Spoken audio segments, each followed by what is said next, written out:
श्री स्वामी समर्थ। स्वागत आहे तुम्हा सगळ्यांचं माझ्या YouTube चॅनलवरती। आजचा दिवस तुम्हा सर्वांना खूप छान सुखाचा आणि आनंदाचा जाऊ देत हीच मी स्वामींच्या चरणी प्रार्थना करते आणि आजच्या व्हिडिओला सुरुवात करते। पण त्या अगोदर तुम्ही माझ्या चॅनलवरती जर नवीन असाल तर चॅनलला सबस्क्राइब नक्की करा। त्याचबरोबर कमेंटमध्ये श्री स्वामी समर्थ लिहायला अजिबात विसरू नका। हे नवरात्रीतला तिसरा दिवस आणि उद्या आहे मंगळवार। तर आपल्या हिंदू धर्मामध्ये प्रत्येक दिवस हा कोणत्या ना कोणत्या देवी देवतांना समर्पित असतो। त्याचप्रमाणे मंगळवार हा मारुतीला आणि माता दुर्गाला समर्पित असतो। तसेच नवरात्रीतला तिसरा दिवस आहे आणि या तिसऱ्या दिवशी चंद्रघटा मातेची पूजा केली जाते आणि या दिवशी आपल्याला दुधापासून बनवलेल्या बर्फीचा तसेच दुधापासून बनवलेल्या पदार्थांचा नैवेद्य हा चंद्रघटा मातेला दाखवायचा असतो। मंगळवार हा नवरात्रीमध्ये अतिशय महत्त्वाचा दिवस मानला जातो आणि या दिवशी आपल्या घरामध्ये माता दुर्गाला, भगवती मातेला, माता लक्ष्मीला प्रसन्न करण्यासाठी आपण आपल्या घरामध्ये काही उपाय, काही सेवा या आवर्जून करायलाच हव्यात।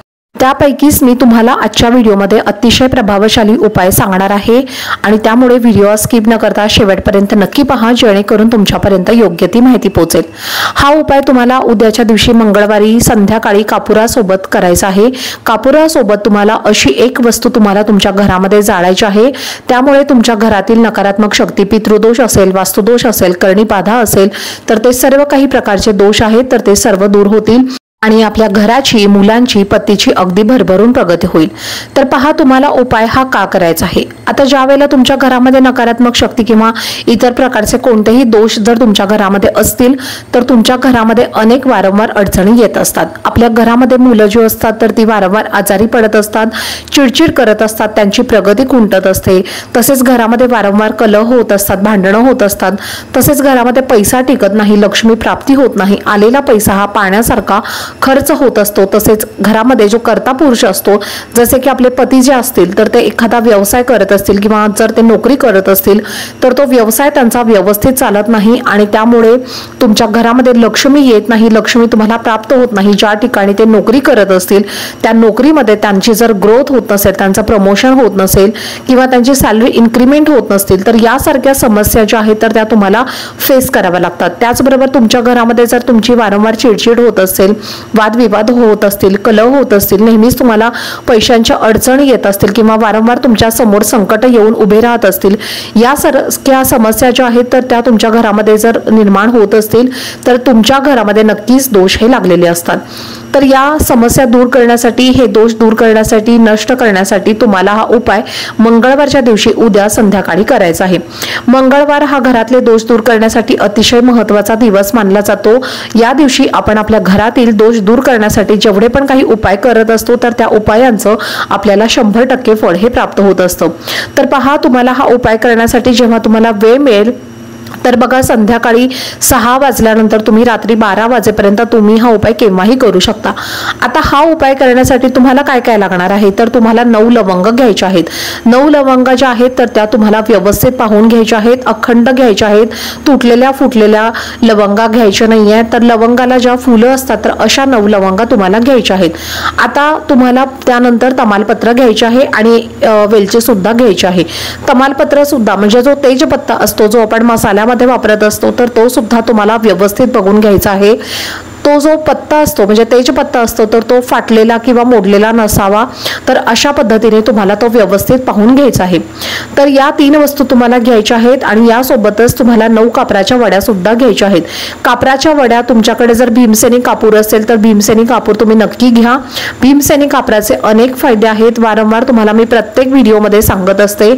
भीमसेनी कापूर आपण आपल्या घरामध्ये जर वापरला तर आपल्या घरामध्ये जी काही निगेटिव्हिटी असते तर ती संपूर्णपणे दूर होते आणि इतर जे दुसरे कापूर असतात तर त्या कापरांमध्ये बऱ्याच प्रमाणामध्ये प्लास्टिक असतं, त्याचबरोबर त्यामध्ये भरपूर केमिकल्स सुद्धा वापरलेले असतात आणि त्यामुळे आपण ज्यावेळेला अशा प्रकारचा कापूर आपल्या घरामध्ये जाळत असतो तर त्या कापराचा किंवा त्याचा आपल्याला कोणत्याही प्रकारचा फरक पडत नाही किंवा त्याचा उपयोग होत नाही। घरामध्ये कुठल्याही प्रकारची नकारात्मक शक्ती दूर होत नाही, वास्तुदोष दूर होत नाहीत। उलट हा कापूर आपण आपल्या घरामध्ये जाळत असतो तर तेव्हा त्या कापरामधनं जे काही केमिकलचे असतात तर ते सुद्धा त्यामधनं उडत असतात आणि त्याचा त्रास हा आपल्या शरीराला होत असतो। त्यामुळे तुम्ही शक्य शक्यतो करून भीमसेनी कापूर हा इथून पुढे तुमच्या घरामध्ये जाळण्याचा प्रयत्न करा, कारण भीमसेनी कापूर जो असतो तर तो नैसर्गिक असतो, झाडापासून बनलेला असतो आणि हा कापूर आपण आपल्या घरामध्ये जेव्हा जाळत असतो तेव्हा आपल्या घरातील नकारात्मक शक्ती ही संपूर्णपणे नष्ट होते आणि म्हणूनच तुम्ही भीमसेनी कापूर तुम्हाला कुठल्याही दुकानामध्ये हा भीमसेनी कापूर अगदी इझिली मिळून जाईल।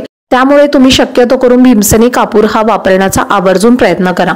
आता तुम्हाला 9 भीमसेनी कापराच्या वड्या घ्यायच्या आहेत। त्यानंतर या ज्या वस्तू तुम्हाला मी सांगितलेल्या आहेत तर त्या तुम्हाला एखाद्या प्लेटमध्ये, एखाद्या वाटीमध्ये किंवा जर तुमच्याकडे कापूरदानी असेल तर त्यामध्ये तुम्हाला ठेवायच्या आहेत। तुमच्या घरामध्ये घट बसवलेला असेल तर तुम्हाला हा उपाय तुमच्या घटासमोर बसून करायचा आहे आणि जर तुम्ही घट बसवत नसाल तर तुम्ही हा उपाय तुमच्या देवघरासमोर बसून करायचा आहे। आता तुम्हाला काय करायचं आहे, सर्वप्रथम तुम्हाला तुमच्या देवघरामध्ये दिवा प्रज्वलित करून घ्यायचा आहे। तुम्ही जर घट बसवलेला असेल तर तुमच्या घरामध्ये अखंड दिवा हा चालूच असेल तर तुम्हाला काय करायचं आहे, तुम्हाला या ज्या वस्तू आहेत तर त्या तुम्हाला सर्वप्रथम जाळायच्या आहेत। तुम्हाला 99 मंत्र जो आहे तर त्याचा जप करत राहायचा आहे। तर हा मंत्र तुम्हाला नित्यसेवेच्या पान नंबर 36 वरती मिळून जाईल। तर त्या नित्यसेवेच्या पुस्तकामध्ये तुम्ही बघून हा म्हणू शकता। जर तुमच्याकडे नित्यसेवेचं पोथी नसेल तर मग तुम्ही गुगल वरती हा मंत्र सर्च करा आणि तिथे सुद्धा तुम्हाला हा मंत्र मिळेल। ओम ऐं ह्रीं क्लीं चामुंडाय विचे हा 99 मंत्र तुम्हाला म्हणायचा आहे। तर जोपर्यंत कापूर, लवंगा आणि वेलची जी आहे जोपर्यंत जळत आहे तोपर्यंत तुम्हाला हा मंत्र कंटिन्युअसली जप करत राहायचा आहे। तर अशा पद्धतीने तुम्हाला हा एक प्रभावशाली उपाय करायचा आहे।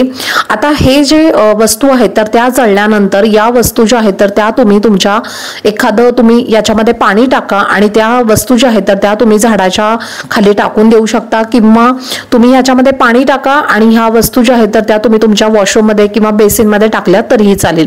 तर अशा पद्धतीने तुम्हाला हा एक उपाय करायचा आहे। पण लक्षात ठेवा, या ज्या वस्तू आहेत तर त्या तुम्हाला जळलेल्या तुळशीला अजिबात अर्पण करायच्या नाहीये। त्याचबरोबर या वस्तू तुम्ही निर्माल्यामध्ये सुद्धा टाकू शकता। तर अशा पद्धतीने तुम्हाला हा अतिशय प्रभावशाली उपाय करायचा आहे। हा उपाय केल्यामुळे तुमच्या घरातील सर्व नकारात्मक शक्ती ज्या आहेत, पितृदोष असेल, वास्तुदोष असेल, करणी बाधा असेल, तुमच्या घराला जर कोणत्याही प्रकारचा नजर दोष लागलेला असेल तर त्या सर्व अडचणी तुमच्या दूर होतील, संपूर्णपणे तुमच्या या अडचणी नष्ट होतील आणि यामुळे तुमच्या घरादाराची प्रगती होईल, मुलांची प्रगती होईल, घरातील कर्त्या पुरुषाची प्रगती होईल, पतीची सुद्धा अगदी भरभरून प्रगती होईल आणि तुमची स्वतःची सुद्धा प्रगती होईल। तर अशा पद्धतीने हा एक उपाय उद्याच्या दिवशी संध्याकाळी तुम्ही आवर्जून करा। तर चला, झालेली सेवा ही मी स्वामी महाराजांच्या चरणी अर्पण करते। आजचा व्हिडिओ जर आवडला असेल तर व्हिडिओला जास्तीत जास्त लाईक, शेअर आणि चॅनलला सबस्क्राईब नक्की करा। भेटूयात पुढच्या व्हिडिओमध्ये, तोपर्यंत सर्वांना श्री स्वामी समर्थ।